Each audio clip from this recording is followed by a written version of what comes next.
আপনি যদি শবে বরাতে এই আমলগুলি করেন তাহলে অবশ্যই আপনার ভাগ্য পরিবর্তন হবেই হবে ইনশাআল্লাহ। আপনার আয়ু বৃদ্ধি পাবে এবং আপনার রিজিকে বরকত আসবে। আল্লাহর রাসূল সাল্লাল্লাহু আলাইহি ওয়াসাল্লাম ওয়াদা করেছেন এই আমলগুলো করলে তার ভাগ্য অবশ্যই পরিবর্তন হবে। তবে প্রিয় ভাই ও বোনেরা, আর যদি আপনি এই ভুলগুলো করে থাকেন তাহলে জেনে রাখুন, আপনি যতই নামাজ পড়েন না কেন অথবা যতই আমল করেন না কেন আপনার ভাগ্য কোনো কিছুতেই পরিবর্তন হবে না। আমাদের দেশের অনেক মা বোনেরা মনে করেন যে শবে বরাতের নামাজ পড়লে আগামী বছর ভাগ্যটা খুব ভালো হবে, কিন্তু আমাদের প্রিয় নবী সাল্লাল্লাহু আলাইহি ওয়াসাল্লাম এই বিষয়ে আমাদের কিছু বিশেষ আমল শিখিয়ে গিয়েছেন, যা আজ আপনাদের সাথে এই বিষয়ে কথা বলবো ইনশাআল্লাহ।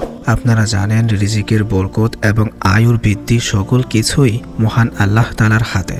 আপনি যদি এসবের কিছু আল্লাহর কাছ থেকে অর্জন করতে চান তাহলে রাসূল পাক সাল্লাল্লাহু আলাইহি ওয়াসাল্লামের শিখিয়ে দেওয়া সেই আমলগুলি করতে হবে।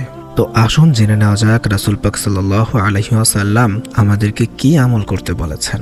সর্বপ্রথম আমাদের শিখিয়েছেন পিতামাতার খেদমত এবং দ্বিতীয়ত রক্তের সম্পর্ক রক্ষা করা। যদি রক্তের সম্পর্ক বিনষ্ট হয়ে থাকে তবে দুনিয়ার সব রিজিকে ভুলে সবার আগে রক্তের সম্পর্ক ঠিক করতে হবে।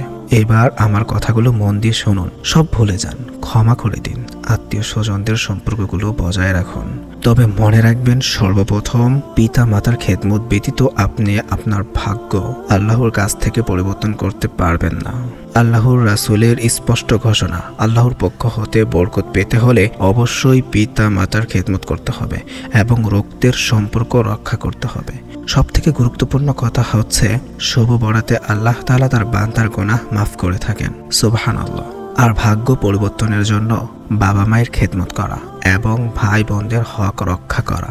অনেক পরিবারের মধ্যে দেখা যায় ভাই বোনদের মধ্যে সম্পর্ক ভালো নেই এবং পিতামাতার সাথে সম্পর্ক ভালো নেই। তাহলে প্রিয় ভাই, আপনিও জেনে রাখুন, আপনি কখনোই রিজিকের বরকত পাবেন না এবং আপনার আয়ু বৃদ্ধি হবে না। আপনি আগে আপনার রক্তের সম্পর্কগুলো সুন্দর করুন। এমনকি অনেক সময় দেখা যায় অনেক ভাই ও বোনেরা নিজের পিতামাতাকে অবহেলা করেন, আবার অনেকেই আছেন যারা নিজের পিতামাতাকে এতটাই গুরুত্ব দিয়ে থাকে যা বলার মতো না, কিন্তু অন্যদিকে আবার দেখা যায় তার শ্বশুর শাশুড়িকে গুরুত্ব দেয় না। তবে প্রিয় ভাই, এটা আসলে ঠিক নয়। দেখুন প্রিয় ভাই, সবকিছুতেই সমানভাবে দেখাটাই উত্তম। একই সাথে আল্লাহ পাক বিয়ে নামক যে নিয়ামতের মাধ্যমে সম্পর্ক বা আত্মীয়তা জড়িয়ে দিয়েছেন তার যথাযথ মূল্য দিতে হবে এবং যতটুকু তার হক তা পরিপূর্ণভাবে আদায় করতে হবে।